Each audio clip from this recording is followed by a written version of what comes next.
Horticulture as a business is putting food on the table and money in the pockets of many Nigerians. It is a branch of agriculture that deals with the art, science, technology, and business of vegetable, garden, plants growing. Welcome to Community Reports on Channels Television. I'm Victoria Ido. Today on the show, we would learn about the cultivation of plants, seed, flowers, seaweeds, lawns, planting edges, and non-food crops on the show. We would also learn about the business of horticulture. So let's get to it.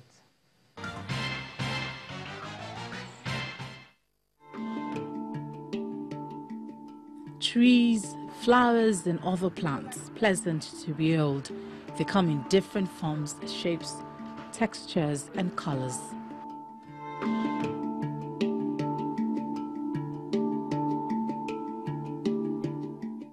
Although some of these plants can grow without someone having to put a seed in the ground, the art of ensuring the plants continue to grow and multiply falls within an important part of agriculture known as horticulture.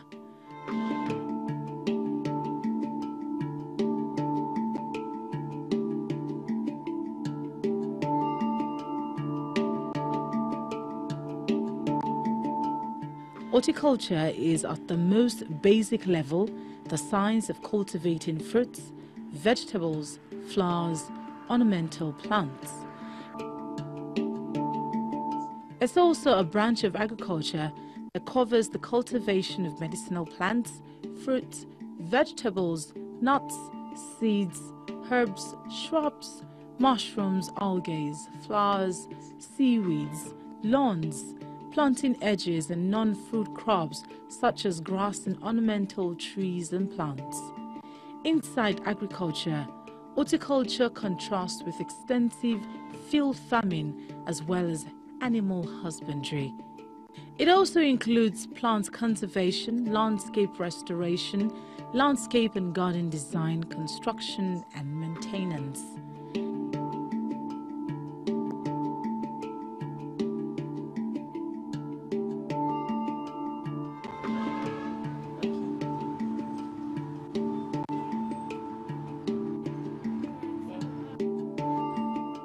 This is the place where we nurse plants, young plants, till they become mature and old enough to stand in big pots. This is just the beginning of propagation of the nursery plants. This is a stem propagation of this Acalifa. Yes, the flowering plant.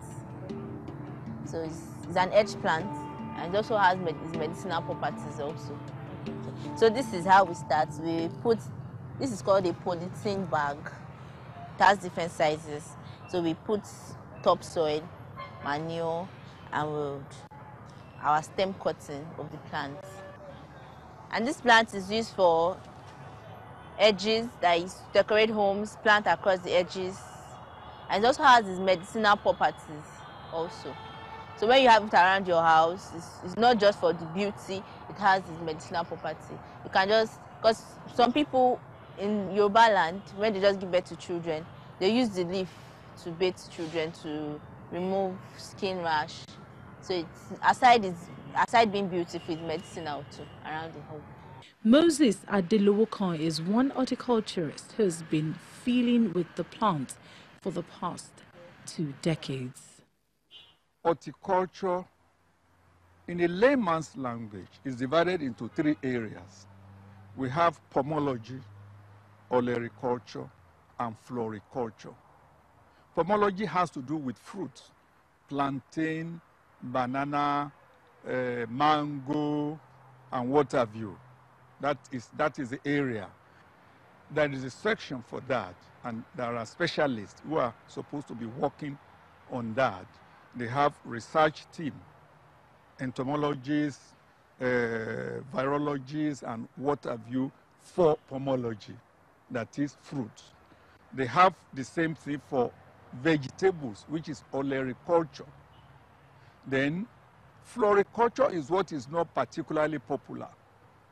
When you talk of floriculture, we are talking of ornamental plants, the range of ornamental plants. And that is my own area of specialization. floriculture. We propagate various ornamental plants, trees, shrubs, annuals, perennials, as well as indoor plants, quite a wide range. Now, floriculture, a lot of people, narrow it down to just ornamental plants. But when you produce ornamental plants, what do you do with it? You decorate external areas of structures, buildings, institutions, and what have you. And that is where landscaping comes in. Horticulture, particularly ornamental horticulture, requires a lot of training.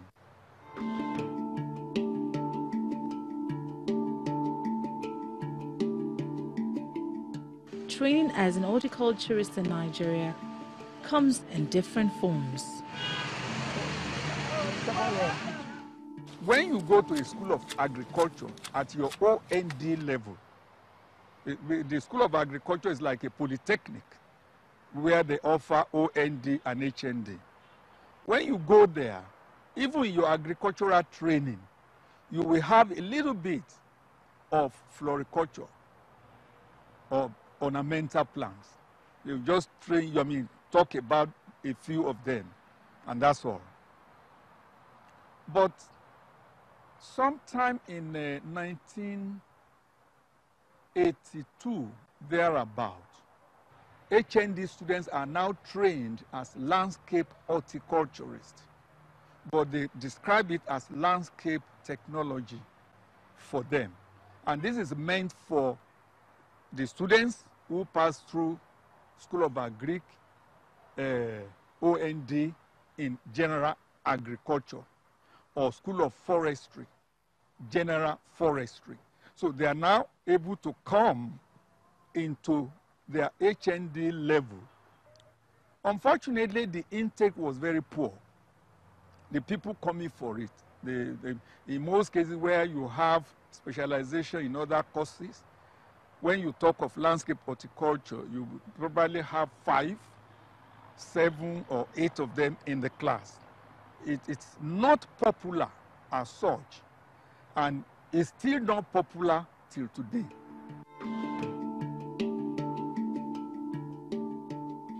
For Olushola Adekoya, his foray into the world of flowers and plants was propelled by passion.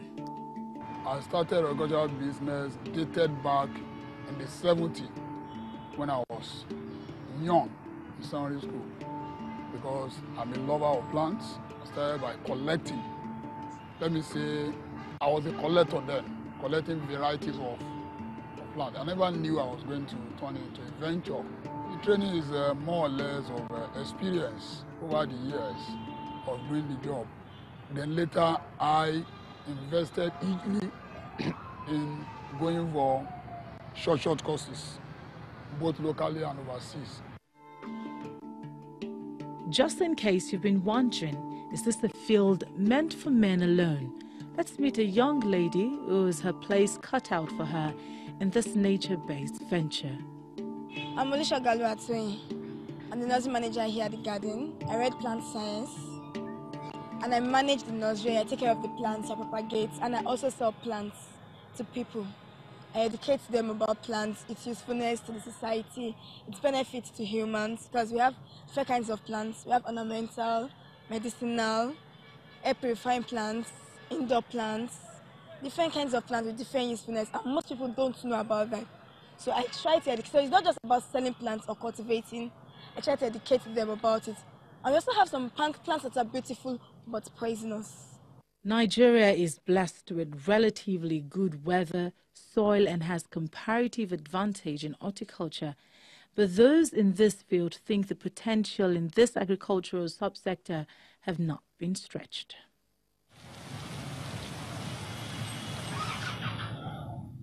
In Nigeria, the government is not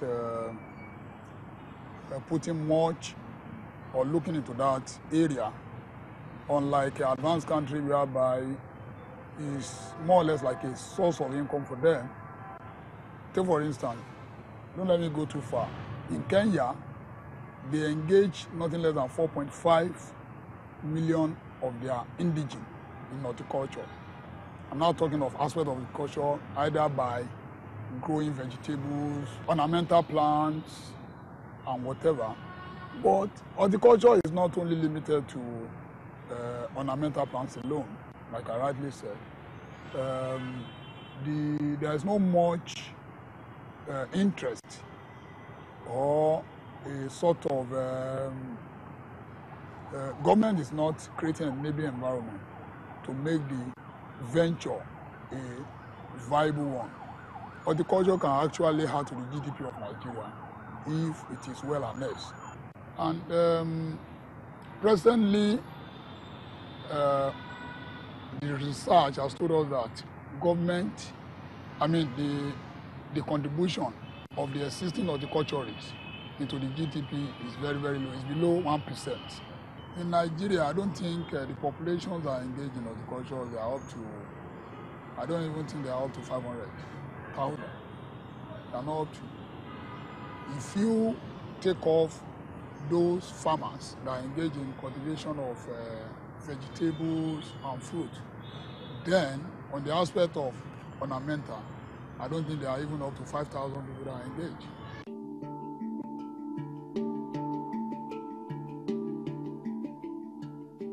National Horticultural Research Institute. It was established solely to research on horticultural plants, fruits, pomology, floriculture, vegetables, and of course a little bit of floriculture. There is not much work being done on floriculture. That's the truth. And that is why we are still, lacking. But in fruit, a lot of work has been successfully done in that place. I met a lot of good scientists who have worked on our soil, they have worked on our vegetables, they have worked on our fruits, and they have made a success of it. For instance, the vegetable you see, all these people growing vegetable there, growing today, the research work in NIHOT brought them about. Okay? The fruit we are eating now, some of them, the research work there brought them about. For instance, look at pineapple, for instance.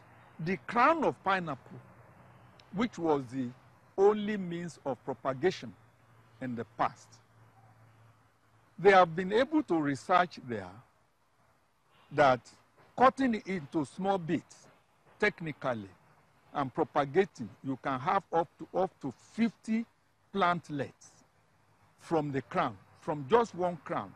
In the past, we used to propagate the crown alone. Just one crown stands for one plant. Though I still feel that they could do more, but don't forget that the finances of all these research institutes lies in the hands of federal government. So how much they are providing for them to do the research will determine how far they can go. Part of the issues affecting horticulture and other areas of living, and this is not peculiar to Nigeria alone, is climate change. A lot, according to those who should know, has been altered in the area of agro-business.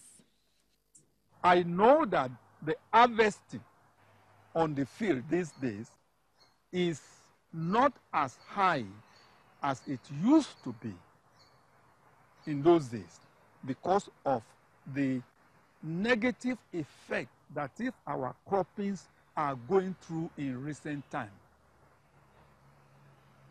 I happen to have a farm where I tried cassava and maize last year.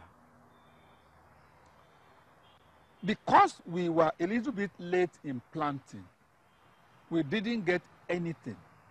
And as far as I'm concerned, the moment rain starts, there is no reason why you should have a problem. But unfortunately, there was too much rain in April last year, stroke early May, which affected the harvest of the corn. In the three areas of horticulture, I want to believe that we have not started at all in Nigeria.